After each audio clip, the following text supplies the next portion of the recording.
రాజా నీ సన్నిధిలో నేనుంటానయ్యా, మనసారా ఆరాధిస్తూ బ్రతికేస్తానయ్యా.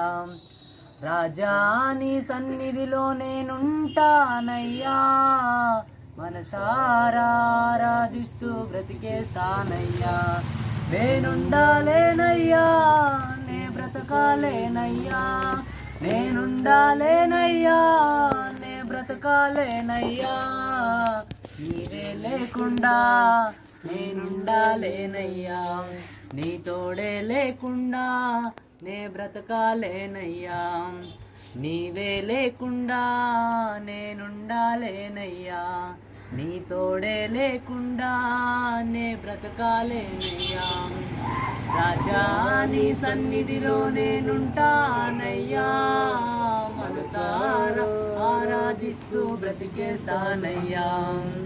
రాజా నీ సన్నిధిలో నేనుంటానయ్యా, మనసారా ఆరాధిస్తూ బ్రతికేస్తానయ్యా. నీ సన్నిధానములో సంపూర్ణ సంతోషం, ఆరాధించుకునే విలువైన అవకాశం. నీ సన్నిధానములో సంపూర్ణ సంతోషం, ఆరాధించుకునే విలువైన అవకాశం. కోల్పోయినవన్నీ నాకు ఇచ్చుటకును, బాధల నుండి బ్రతికించుటకును.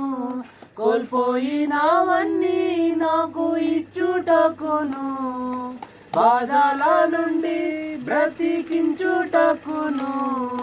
నీవే రాకపోతే నేనేమైపోదునో, నీవే రాకపోతే నేనేమైపోదునో. నేనుండాలేనయ్యా, నే బ్రతకాలేనయ్యా, నేనుండాలేనయ్యా, నే బ్రతకాలేనయ్యా.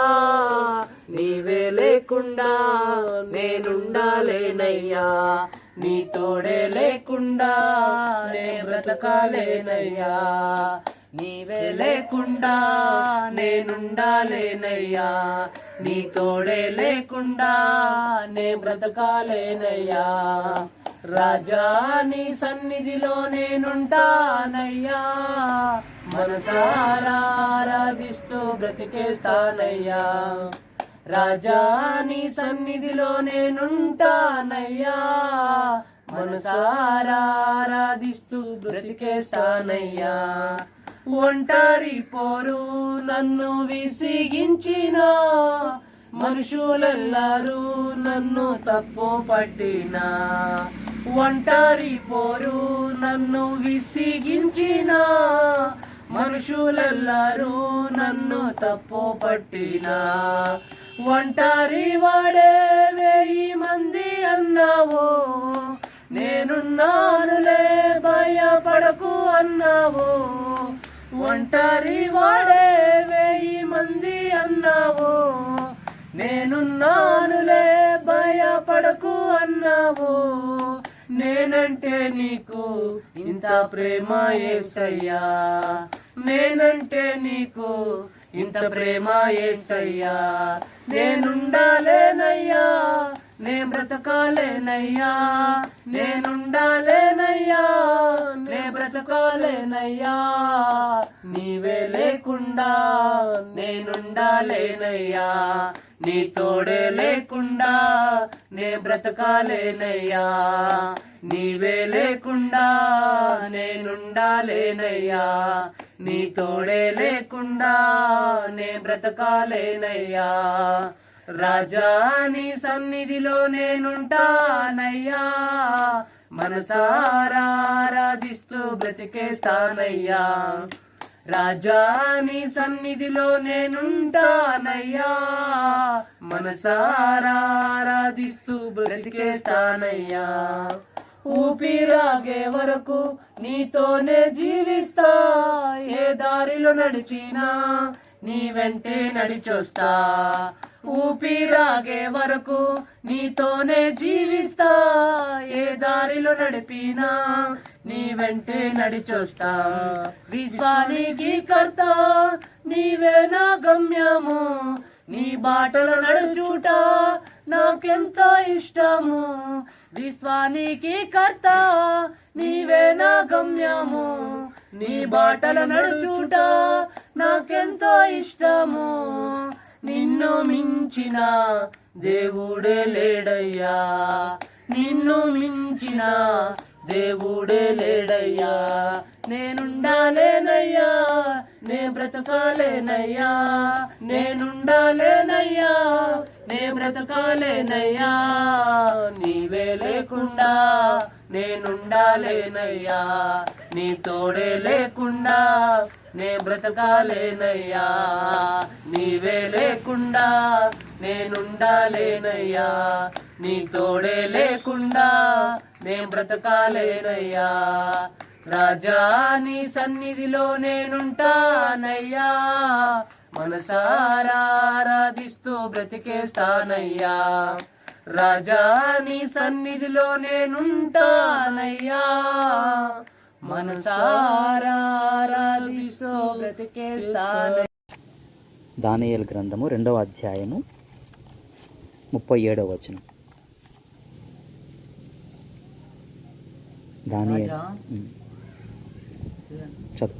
రాజా, పరలోకమందున్న దేవుడు రాజ్యమును, అధికారమును, బలమును, ఘనతయు తమరికి అనుగ్రహించి ఉన్నాడు. తమరు రాజులకు రాజయ్యున్నారు. ఆయన మనుషులు నివసించు ప్రతి స్థలమందును మనుషులనేమి, భూజంతువులనేమి, ఆకాశ పక్షులనేమి అన్నిటినీ ఆయన తమరి చేతి కప్పగించున్నాడు. వారందరి మీద తమరికి ప్రభుత్వము అనుగ్రహించి ఉన్నాడు. తామే ఆ బంగారపు శిరస్సు. చాలు. అంటే ఇప్పుడు విషయం ఏంటంటే ఇదంతా కూడా దానియేలు గ్రంథము 2వ అధ్యాయము 37 నుంచి 44 వరకు ఉంటుంది. దాంట్లో ఏముంటుందంటే 37 నుంచి 44 వరకు కూడా ఏముంటుందని అంటే ఒక బొమ్మ ఉంటుంది. ఆ బొమ్మ ఒక రాజు, బబులోన్ అని అంటే ప్రజెంట్ ఇరాక్ దేశం. ఆయన ఏమనుకుంటాడంటే పండుకొని నిద్రపోతూ ఉన్నప్పుడు ఏమో నేను రాజ్యం వెళ్తున్నాను కదా, నా తర్వాత ఎవరు రాజ్యం వెళ్తారో, ఈ లోకమంతా ఎలా జరుగుతుందో అని ఆలోచన చేస్తూ పండుకోవడం ఆలస్యం. దేవుడు ఒక కళ చూపిస్తాడు. ఆ కళలో ఒక బొమ్మ చూస్తాడు. రాజు ఎదుట ఒక బొమ్మ ఉంటుంది. ఆ బొమ్మకు బంగారు తల ఉంటుంది. ఈ చేతులు, ఈ చెస్ట్, భుజాలు ఇక్కడ వరకు కూడా వెండి ఉంటుంది. కడుపు, తొడల వరకు కూడా ఏముంటుందని అంటే ఇత్తడి ఉంటుంది. ఈ కింద నుంచి ఇక్కడి నుంచి ఈ మోకాళ్ళ వరకు కూడా ఇనుము ఉంటుంది. పాదాల వరకు వచ్చేటప్పటికి ఇనుము, మట్టి రెండు మిక్స్ అయి ఉంటాయి పాదాల వరకు. అట్లా ఒక బొమ్మ చూస్తాడు. ఒక రాయి సడన్గా వచ్చేస్తుంది. ఏ చేతి సహాయం లేకుండా టకాని ఒక రాయి వచ్చి ఆ పాదాల మీద పడుతుంది. బొమ్మ బోర్ల పడిపోతుంది. ఆ రాయి దప ఆ బొమ్మను దంచుతుంది, పిండి చేసేస్తుంది, మొత్తం గాలి గుట్టుకుపోతుంది. ఇది కళ. దానికి అర్థం చెప్పే వాళ్ళకు ఎవరు ఆ రాజ్యంలో ఉండరు. దానియేలు ఒకడే అర్థం చెప్తాడు. ఆ అర్థము ఏంటి అని అంటే శక్తి కలిగినటువంటి అర్థం, అది సామ్రాజ్యాలను గురించిన అర్థం. అది ఇప్పుడు ఫస్ట్ వచనంలోనే ఏం చదివినాడు సురేష్? రాజా, సమస్త రాజ్యాలను నీకు అప్పగించినాడు దేవుడు. అంటే అర్థం ఏంటనంటే ఆ కళ చూసిన నెబుకద్నెజరు రాజు భూమి అంతా పరిపాలన చేసినాడు. ఏ దేశాన్ని? ఆయన ఇరాక్ దేశంలో ఉండి, బబులోను దేశంలో ఉండి మన భారతదేశాన్ని కూడా పరిపాలన చేసినాడు. భూమి అంతటిని పరిపాలన చేసినాడు. అర్థమవుతుందా? అది బబులోను సామ్రాజ్యం. అది ఏంది? తల, ఆ బంగారు శిరస్సు నువ్వేనన్నాడు. అంటే ఆయన బబులోను రాజు. బబులోనీలు వాళ్ళు ఇరాక్ దేశస్తులు. అంటే బబులోన్ అనే ఒక జాతిలో బబులోను రాజు పుట్టి ఆ జాతి కలిగినటువంటి ఆయన భూమి అంతటిని, గ్లోబ్ మొత్తం పరిపాలించినాడు. ఎప్పుడు పరిపాలించినాడు అని అంటే క్రీస్తు పూర్వము 626 నుంచి 530 వరకు. క్రీస్తు శకం 626 నుంచి 530 వరకు క్రీస్తు పూర్వం ఇది. అంటే ఆ బబులోను సామ్రాజ్యం అనేది ఎన్నేళ్ళు ఉండిందంటే 87 ఏళ్ళు పరిపాలన చేశాడు. ఎన్నేళ్ళు? 87 ఏళ్ళు పరిపాలన చేశాడు ఆయన. ఈ తల నువ్వేనన్నాడు. నీ తర్వాత ఇంకొక సామ్రాజ్యం వస్తుంది, బబులోను సామ్రాజ్యం. భూమి అంతా పరిపాలన. ఇది చరిత్ర చెప్తుంది. 87 ఏళ్ళ తర్వాత రెండో సామ్రాజ్యం వచ్చింది. ఏ సామ్రాజ్యం వచ్చింది అని అంటే మాదీయుల సామ్రాజ్యము పారసీకుల సామ్రాజ్యం వచ్చింది. అది ఎప్పుడు వచ్చిందని అంటే 539 నుండి 331 వరకు, క్రీస్తు పూర్వము 539 నుంచి 331 వరకు. అంటే అప్పటికి ఎన్ని ఏండ్లు అంటే 208 ఏండ్లు. 208 ఏండ్లు మాదీయుల పారసీకుల రాజ్యము. వాళ్ళిద్దరూ మిక్స్ అయ్యి వాళ్ళిద్దరూ కలుసుకొని ప్రపంచం మొత్తం పరిపాలిస్తారు. ప్రపంచం మొత్తం వాళ్ళు దర్యావేషు, అహష్వరేషు వాళ్ళు పారసీకుల రాజులు, వాళ్ళు కోరేషు, ఈ ముగ్గురు రాజులు వీళ్ళందరూ కలుసుకొని ఈ పారసీక రాజ్యంలో 2008 సంవత్సరాలు. వీళ్ళ పీరియడ్లోనే ఎస్తేర్ రాణి కూడా, ఎస్తేర్ గ్రంథం మనం చదివితే భారతదేశం అనే పేరు కూడా ఎస్తేర్ గ్రంథంలో ఉంటుంది. హిందూ దేశం అనే పేరు ఉంటుంది ఎస్తేర్ గ్రంథంలో. ఎస్తేర్ గ్రంథంలో మన 127 దేశాలన్నింటినీ, అప్పుడు దేశాలు మొత్తము 127, ఇప్పటికి దేశాలు 245 వరకు ఉన్నాయి. ఇప్పుడు 46 అట్లున్నాయి ఇప్పటి వరకు కూడా. అంత ప్రతి దేశాన్ని మాదీయులు పారసీకులు కలిసి అప్పుడు పరిపాలన చేస్తున్నారు. అది ఏంటి, భుజాలు కడుపు వరకు, అంటే సిల్వర్, అది ఆ బొమ్మకు కనపడింది వెండి. తర్వాత మూడో రాజ్యం ఏంటంటే గ్రీకుల రాజ్యం. 331 నుంచి 168 వరకు, 331 నుంచి 168 వరకు, అంటే మొత్తం 165 సంవత్సరాలు, 163 సంవత్సరాలు. వీళ్ళు ఎవరు, గ్రీకుల సామ్రాజ్యం. 163 సంవత్సరాల గ్రీకులు పరిపాలన చేస్తారు. ఈ గ్రీకుల సామ్రాజ్యంలోనే మనకు అలెగ్జాండర్ రాజు వచ్చింది. అలెగ్జాండర్ కానీ చాలామంది, సీజర్ కానీ, వీళ్ళు చాలామంది కూడా వచ్చింది. సీజర్ రోముకు సంబంధించి వస్తాడు. మళ్ళీ వీళ్ళు గ్రీకుకి సంబంధించి 163 సంవత్సరాలు భూమి అందంతటా పరిపాలన చేస్తారు. ఎంత ఎఫెక్ట్ ఉంది గ్రీకుల సామ్రాజ్యం అంటే, మనకు కొత్త నిబంధన గ్రంథము దేంట్లో రాయబడింది అంటే మొట్టమొదట గ్రీకులో రాయబడింది, గ్రీకులోనే ఉంది. పాత నిబంధన అంతా హీబ్రూ భాషలో రాయబడింది.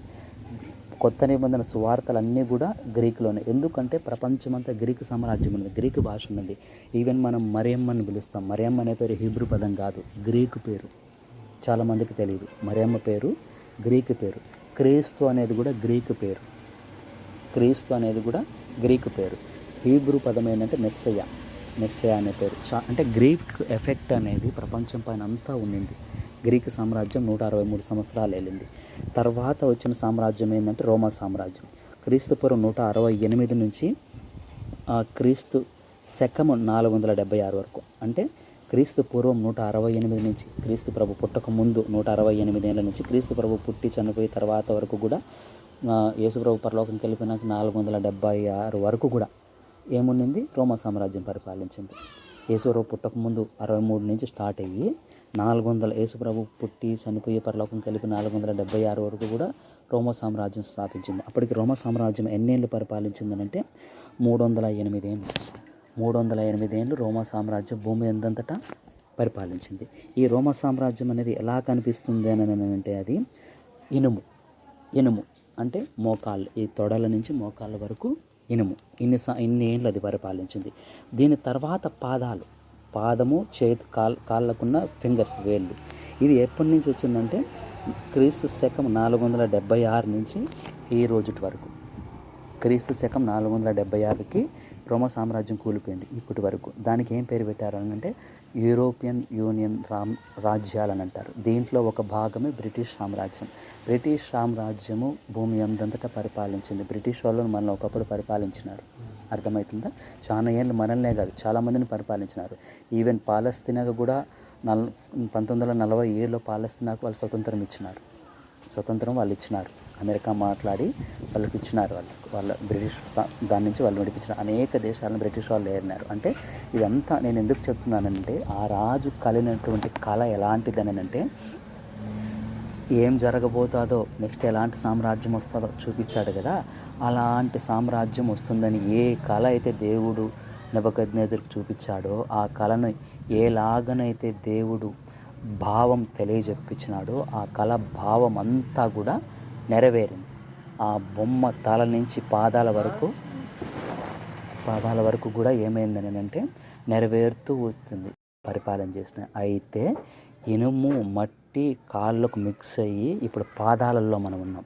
ఇప్పుడు మనకు ఎన్నేళ్ళైంది, క్రీస్తు శకం 476 నుంచి ఇప్పటి వరకు 1548 సంవత్సరాలు. 1548 48 సంవత్సరాలు క్రీస్తు శకం మనకు 2024లో ఈ రోజుకి నేను లెక్కేసుకుని కూర్చొని చూస్తే 1548 సంవత్సరాలు ఎక్కడుంది? ఆ బొమ్మ పాదాల వేళ్ళల్లో ఉంది. మిగిలిన అన్ని సామ్రాజ్యాలు కొన్ని ఏళ్ళే ఏళ్ళనే అయిపోయింది. కానీ మనం నివసిస్తున్నటువంటి ఈ సామ్రాజ్యం, మనకు ఉన్నటువంటి పాదాలు ఎలాంటివి అని అంటే, European union countries 10 countries gather అయినాయి, నాటో కూటమిలు వచ్చినాయి, ఇంకా కొత్త కూటాలు ఏర్పడుతున్నాయి, కొత్త కూటాలు కొన్ని దేశాలు గ్రూప్ అవుతున్నాయి, కొత్తటి ఈ గ్రూప్ అవుతాయి. వీళ్ళకి నచ్చకుంటే ఇంకొకటి గ్రూప్ అవుతాయి, ఇంకొకటి నచ్చకుంటే ఇంకొకటి. ఈరోజు 2-3 ఇప్పుడు ఒక దాంట్లో అన్ని దేశాలు బాగున్నాయి, సడన్గా శక్తి కలిగిన 2-3 దేశాలు దాంట్లోంచి బయటపడి వేరే కూటమి, ఒక దాంట్లో ఒకటి లేవు. ఇప్పుడు వాటిలో ఒకటి ఐక్యరాజ్య సమితి కూడా ఒకటి. ఎంత ఉన్నా కూడా దాని అర్థం ఏంటని అంటే, మహిమ తగ్గుతుంది. బంగారం నుంచి వెండికి, వెండి నుంచి ఇత్తడికి, ఇత్తడి నుంచి ఇనుముకి, ఇనుము నుంచి మట్టి ఇనుము మిక్స్ అవుతుంది. అంటే పరిపాలన న్యాయంగా పరిపాలించరు, అన్యాయం జరుగుతుంది. ఇప్పుడు ఉదాహరణ ఏంటంటే, పాలస్తీనా ఇన్ని రోజులు 200 రోజులుగా పైగా యుద్ధం జరుగుతుంది, ఆకలికి చచ్చిపోతున్నారు. ఇంత యూరోపియన్ యూనియన్ కంట్రీస్ కానీ, నాటో కూటములు కానీ, ఇన్ని దేశాలు ఉన్నాయి, ఐక్యరాజ్య సమితి ఉంది, కానీ ఎందుకు వాళ్ళకి అన్నం పెట్టలేదు? విపరీతమైన ప్రాబ్లమ్స్ వస్తున్నాయి. ఎందుకు ప్రపంచం యొక్క సమస్యలను సాల్వ్ చేయలేకపోతున్నాయి ఇన్ని దేశాలు? చేయలేవు. ఎందుకు చేయలేవు అని అంటే, పాదాల దగ్గరకు వచ్చినప్పటికీ ఒకటిలో ఒకటి మిక్స్ కావు, ఇనుముతో మట్టి మిక్స్ కాదు.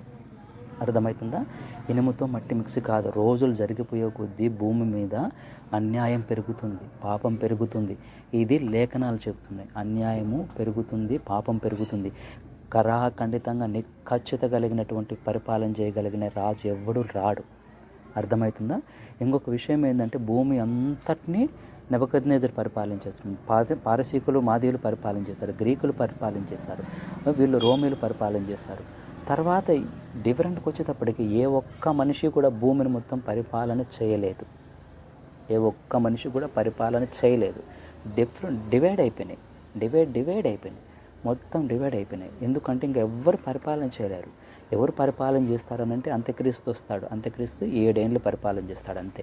చివరి 7 సంవత్సరాలు వాడు పరిపాలన చేస్తాడు. భూమి అంతా, గ్లోబ్ అంతా వాడు పరిపాలన చేస్తాడు. అర్థమవుతుందా? అయితే మనం అర్థం చేసుకోవాల్సింది ఏంటి, మనకు దానికున్న సంబంధం ఏంటి అని అంటే, ఆ రోమరాజ సామ్రాజ్య కాలంలో యేసు ప్రభువు భూమి మీదకి వచ్చినప్పుడు ఒక మాట చెప్తాడు, ఇదిగో దేవుని రాజ్యము సమీపించింది కనుక మారు మనసు పొంది రక్షణ పొందండి, దేవుని రాజ్యంలో సభ్యులవ్వండి. ఎందుకు?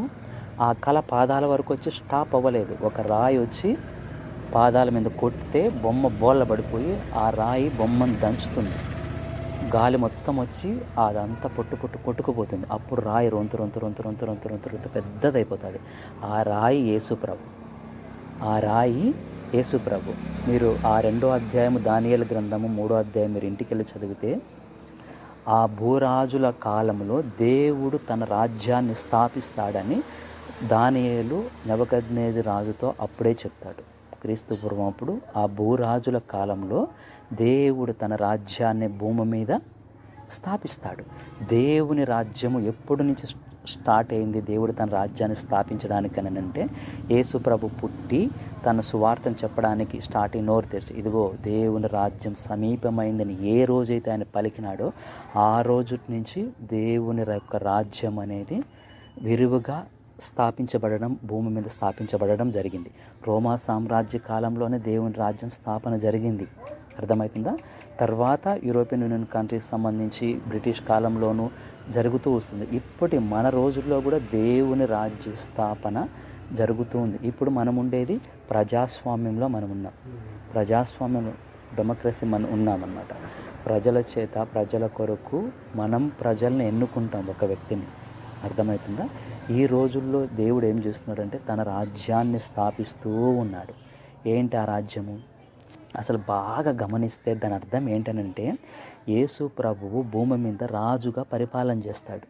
యేసు ప్రభువు రాజుగా భూమి మీద పరిపాలన చేస్తాడు. అర్థమవుతుందా? ఇప్పుడు మోదీ మనల్ని ఎట్లా పరిపాలన చేస్తున్నాడు, జగన్ ఎలా పరిపాలన చేస్తున్నాడు, యెరూషలేములో యేసు ప్రభు కూర్చొని భూమి అంతటిని పరిపాలన చేస్తాడు. అర్థమవుతుందా? దాని అర్థం అదే. దానియేలు వివరంగా నెబుకద్నెజరుకి చెప్పాడు. ఆ రాయి రాను రాను రాను రాను పెద్దదవుతుంది. ఈవెన్ గాబ్రియేల్ దేవదూత మరియమ్మ దగ్గరకు వచ్చి పుట్టబోయే శిశువు పరిశుద్ధుడు, ఆయన మీద రాజ్యభారం ఉంటుంది, తన తండ్రి అయిన దావీదు సింహాసనాన్ని ఆయనకి ఇస్తాడు. దావీదు సింహాసనాన్ని ఎప్పుడు కూర్చున్నాడు? యేసుప్రభు. యేసుప్రభుని సిలువ వేయడానికి దగ్గరకు వచ్చినప్పుడు పిలాతు అడుగుతాడు, యూదుల రాజు నువ్వేనా అని అంటాడు. నీవన్నట్టే అని అంటాడు. కానీ ఏ రోజు సింహాసనం మీద కూర్చొని పరిపాలన చేశాడు? ఒక్కో రోజు వస్తుంది, ఆయన వస్తాడు. ఆయన వచ్చినప్పుడు పరిపాలన జరుగుతుంది. అర్థమవుతుందా? ఈ ప్రజాస్వామ్యం కొట్టుకుపోతుంది, ఈ రోమీ సామ్రాజ్యం కొట్టుకుపోతుంది, ఈ పారసీకల సామ్రాజ్యం కొట్టుకుపోతుంది. ఇవన్నీ కూడా కొట్టుకుపోతాయి. అర్థమవుతుందా? ఇవన్నీ కూడా కొట్టుకుపోతాయి. మీరు బాగా గమనించినట్లయితే ఏ దేశానికి సంబంధించినటువంటి వాళ్ళు ఆ దేశానికి, ఇప్పుడు సపోజ్ ఫస్ట్ బబులోనీయులు, ఇరాకీలు ప్రపంచమంతా ఏలినారు. అదే ఇరాకీల గోల్ ఏంటంటే ఇప్పటికి మళ్ళీ ప్రపంచం అంతా ఏలాలని చెప్పి వాళ్ళ ప్రయత్నాలు వాళ్ళు చేస్తున్నారు. ఏంది వాళ్ళు చేసే ప్రయత్నము? ముస్లిం కంట్రీలన్నింటినీ గ్యాదర్ చేసుకొని మొత్తం వాళ్ళనంతటిని ఒకటిగా చేసుకొని భూమి అంతా ఏలాలనేది ఇరాక్ ప్లాన్. అది ఇప్పుడు ప్రజెంట్ జరుగుతున్నటువంటి యుద్ధంలో కూడా పాలస్తీనాకు సంబంధించి మిసైల్స్ని వాళ్ళకి ఇవ్వడం కానీ, యుద్ధానికి ఈజిప్ట్ను ప్రేరేపిస్తుంది ఇరాక్. ఇప్పుడు ఇరాక్ అంటే ఏంటి? బబులోన్ సామ్రాజ్యం. వాళ్ళ బ్లడ్, ఇరాక్ సామ్రాజ్యానికి సంబంధించిన వాళ్ళ పిల్లలు వాళ్ళ బ్లడ్ వాళ్ళు ఇప్పటికీ ప్రపంచ ఆధిక్యత కోసం వాళ్ళు పోరాడుతున్నారు. యాజ్ ఇట్ ఈజ్గా పారసీకులు, కన్సల్టెంట్, ఇవన్నీ కంపెనీలు ఉన్నది. ఎవరు వాళ్ళు? మీరు వెళ్ళి గూగుల్లో ఇచ్చేయండి. పారసీకులు ఇప్పటికీ ప్రపంచాన్ని శాసిస్తున్నారు వాళ్ళ బ్లడ్. అర్థమవుతుందా? తర్వాత గ్రీకు సామ్రాజ్యం, గ్రీకుకి సంబంధించిన మీరు వెళ్ళి కొట్టి చూడండి. ఇప్పటికీ ప్రపంచం యొక్క ప్రపంచాన్ని ఇప్పటికీ శాసించగలిగిన స్టేజ్లో కొంతమంది ఉన్నారు. వాళ్ళు ఎంత సామ్రాజ్యాలను వాళ్ళు వెళ్ళిపోయినా కూడా వాళ్ళ పిల్లలు ఇప్పటికీ ప్రపంచ ఆధిపత్యాన్ని కోసం వాళ్ళు పోరాడుతున్నారు. కానీ అది ఎప్పటికీ జరగదు. ఎందుకంటే లేఖనం ఏం చెప్తుందని అంటే కళ క్లియర్గా ఇచ్చేస్తాడు. యేసు ప్రభువు వచ్చి పరిపాలన చేస్తాడు. యేసు ప్రభు వచ్చి భూమి అన్నంతటిని కూడా పరిపాలన చేస్తాడు. సరే, ఇప్పుడు ఇదంతా పక్కన పెట్టుకొని మనం ఏంటి, మన గోల్ ఏంటి, మనకు దీనికి ఉన్న సంబంధం ఏంటంటే ప్రజాస్వామ్య రాజ్యంలో మనం నివసిస్తున్నాం ఇప్పుడు. అయితే దేవుడు కొన్ని పనులు చేయాలని మనం కోరుకుంటున్నాడు. దేవుడు కొన్ని పనులు చేయాలని దేవుడు కోరుకుంటున్నాడు. మనం ఏం పనులు చేయాలని దేవుడు కోరుకుంటున్నాడని మనం గమనించినట్లయితే దేవుడు కోరుకున్నటువంటి పనులు ఏంటి అని అంటే టకటకా చెప్పేస్తాను. దేవుని రాజ్యంలో మనం సభ్యులుగా చేరాలని మొట్టమొదటి కోరుకుంటున్నాడు. దేవుని రాజ్యాలుగా మనం సభ్యులుగా చేయాలని అంటే దాని అర్థం ఏంటి అని అంటే మత్తయి సువార్త 4:17 ఏముంటుందంటే దేవుని రాజ్యం సమీపిస్తోంది, మీరు మారుమనసు పొందండి. అంటే ప్రతి ఒక్కరూ మారుమనసు పొందాలి. అది దేవుని కోరిక ఉంటుంది. 1 తిమోతి చదవద్దులేండి. 1 తిమోతి 2:4 ఏముందనంటే దేవుని కోరిక ఏంటనంటే సమస్త మనుషులు కూడా రక్షణ పొందాలి. రక్షణ పొందాలనేది దేవుని యొక్క కోరిక. భూమిలో ప్రతి దేశంలో ఉన్నటువంటి ప్రతి మనిషి రక్షణ పొందాలి. ప్రజాస్వామ్యంలో నివసించే ప్రతి బిడ్డ కూడా రక్షణ పొంది దేవుని రాజ్యంలో సభ్యులు అయిపోవాలి. దేవుని రాజ్యంలో సభ్యులు అవ్వడం అంటే అర్థం ఏంటంటే మనం చూస్తూ ఉంటాం న్యూస్ పేపర్లలో, టీడీపీ నుంచి వైసీపీకి వెళ్తున్నారు, ఈ పార్టీ నుంచి ఆ పార్టీలోకి వెళ్తున్నారు, ఆ పార్టీ కండవ వేసుకుంటున్నారు. అలాగుననే మనం ఏం చేయాలంటే యేసు ప్రభు పార్టీలోకి మనము చేరాలి. అర్థమవుతుందా? దేవుని రాజ్య సభ్యులము మనం అవ్వాలి. అది దేవుని యొక్క ప్రధానమైన కోరిక ఏంటంటే మొట్టమొదటి కోరిక ఏంటంటే దేవుని రాజ్యంలో మనము సభ్యులమై ఉండాలనేది అది ఆయన కోరిక ఉంటుంది. రెండో కోరిక ఏంటి అని అంటే దేవుడు మనల్ని ఏలాలనుకున్నాడు. 1 సమూయేలు 8:7 చదవద్దులేండి. 1 సమూయేలు 8:7 అక్కడ ఏముంటుందని అంటే సమూయేలుకు దేవుడు అంటాడు, ఇజ్రాయేలుకి మొట్టమొదటి రాజును దేవుడు ఇవ్వడు, కానీ ప్రజలే వచ్చి మాకు ఒక రాజు కావాలి, ఇవ్వండి అని అడుగుతారు. అప్పుడు సమూయేలు ఏడుస్తాడు, నువ్వెందుకు ఏడ్చేది, వాళ్ళు నిన్ను కాదు నన్ను ఏలకుండా నన్నే వాళ్ళు తోసేశారు. దేవుడు అంటున్న మాట, ఇజ్రాయేలీలు నన్ను వాళ్ళని ఏలనీయకుండా నువ్వు నాకు వద్దు అని నన్నే ఏలనివ్వకుండా పక్కన పెట్టేశారు, నువ్వెందుకు ఏడ్చేది, ఏడ్చొద్దని అంటాడు. అర్థమవుతుందంటే దేవుడు కోరిక ఏంటనంటే ఆయన ఏలాల. లేఖనం చెప్తుంది 1 సమూయేలు 8:7 లేఖనం ఏం చెప్తుందంటే ఆయన మనలో ఉండి మనల్ని పరిపాలించాలి. ఇది కొత్త నిబంధన ప్రకారం మనం చూసినప్పుడు ఎలా వస్తుందనంటే యోహాను సువార్త 14:17 ఏముంటుందంటే పరిశుద్ధాత్మ వచ్చినప్పుడు మీలో ఉంటాడు, మీ లోపల ఉంటాడు. అర్థమవుతుందా? మన లోపల ఆయన ఎప్పుడైతే ఉంటాడో మనల్ని ఆయన ఏలడం ప్రారంభిస్తాడు. నువ్వేం చేయాలా, ఏం చేయకూడదు, ఎటు వెళ్ళాలా, ఎటు వెళ్ళకూడదు దేవుడు చెప్తాడు. అంటే ఈ రోజుల్లో, ఈ అంత్య దినాలలో దేవుడు కోరిక ఏంటనంటే దేవుని రాజ్య అవ్వాలా ఒకటి. రెండోది ఏంటంటే దేవుడు మనలో ఉండి మనల్ని ఏలాలని కోరుకుంటున్నాడు. అర్థమవుతుందా? అది రెండు. మూడోది ఏంటనంటే మనము అనేకులను దేవుని రాజ్య సభ్యులుగా చేయాలి. దేవుని పార్టీలోకి అనేకులను మనం చేర్చాలి. దీనికి మార్కు సువార్త 16:15 16 వరకు ఏముంటుందంటే, సమస్త జనులను మీరు నాకు శిష్యులుగా చేయండి. మనం అనేకులను దేవుని దగ్గరికి తీసుకొని వచ్చి వాళ్ళని చేర్చాలన్నమాట. మత్తయి సువార్త 4:19 కూడా ఏముంటుందంటే, మిమ్మల్ని మనుషులు పట్టే జారులుగా నేను చేస్తాను. అంటే మనం మనుషులను దేవుని దగ్గరికి తీసుకురావాలని దేవుని కోరిక ఉంటుంది. ఇప్పుడు దానియేలు గ్రంథం 12:3 కూడా ఏముంటుందంటే, దానియేలు గ్రంథం 12:3 కూడా దానియేలుకి దేవుడు చెప్తాడు. ఏం చెప్తాడనంటే, నువ్వు ఎంతమందిని అయితే పాప జీవితంలో నుంచి దేవుని రాజ్యంలోకి నడిపిస్తావో, ఎంతమందిని అయితే పాప జీవితంలో నుంచి దేవుని రాజ్యంలోకి నడిపిస్తావో, తర్వాత నువ్వేమవుతావంటే ఆకాశంలో నిరంతరము ప్రకాశించే నక్షత్రంలాగా నువ్వు ఉంటావు. ఎవరైతే అనేకులను తిప్పుతారో నీతి మార్గంలోకి, వాళ్ళు నిరంతరము నిలుస్తారు. అంటే అర్థమవుతుందా? మనం అనేకులను దేవుని రాజ్య సభ్యులుగా చేరిస్తే ఏమవుతుందని అంటే, దేవుడు మనకు గొప్ప బహుమానం పరలోకంలో ఇస్తాడు. ఎందుకంటే మనకు ఒక్క జీవితం, మన జీవిత కాలంలో మనం ఎక్కువ మందిని రక్షించకుండా మనము ఒకరిద్దరిని రక్షించినామనంటే చాలా నష్టపోతాం. ఎందుకు నష్టపోతామంటే, మ్యాగీ అని ఒక అమ్మాయి ఉండింది. ఆమె ఎట్లానంటే 23 ఏళ్లలో ఆమె ఒక 23 మందిని రక్షిస్తుంది. 23 మందిని ఆమె రక్షించినప్పుడు చనిపోయి పరలోకంకి వెళ్ళినప్పుడు ఒక కిరీటం తీసుకొని ఆమె మీద పెడతాడు దేవుడు. ఆ కిరీటానికి 23 నక్షత్రాలు ఉంటాయి. ప్రభువా ఏంటి ఏనంటే, నువ్వు 23 మందిని రక్షించినావమ్మా అని అంటే చాలా బాధపడుతుంది. ఇంకా ఎక్కువ మందిని నేను రక్షించుంటే ఎంత బాగుండింటూ. అర్థమవుతుందా? మనకు ఉండేది ఒక్క జీవితం. నువ్వు ఎంతమందిని ప్రభు దగ్గరికి తీసుకొని వస్తున్నావు, దానికి తగిన ప్రతిఫలం దేవుడు పరలోకంలో ఇస్తాడు. అర్థమవుతుందా?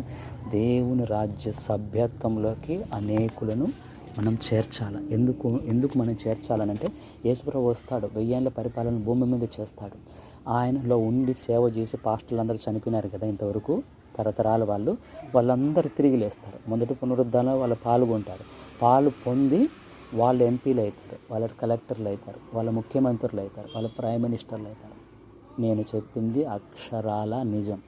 వాళ్ళ పరిపాలన చేస్తారు 1000 ఏళ్ళు. అర్థమవుతుందా? యేసుప్రభు నిమిత్తం హతసాక్షులే చంపబడిన వాళ్ళు కూడా తిరిగి లేచి యేసుప్రభుతో పాటు 1000 ఏళ్ళ పరిపాలన చేసిరని మనకు క్లియర్గా ప్రకటన గ్రంథంలో కూడా మనకు రాయబడింది. అంటే మనం ఆ రోజుల్లో నువ్వు ఎంపీగా ఉంటావా, ముఖ్యమంత్రిగా ఉంటావా, దేశానికి ప్రధానమంత్రిగా ఉంటావా, నీ చాయిస్. అర్థమవుతుందా? నువ్వు ఇప్పుడు రక్షించకుండా ఉన్నావు అని అంటే, నువ్వు నార్మల్ పౌరుడుగానే నువ్వు ఆ రాజ్యంలో ఉంటావు.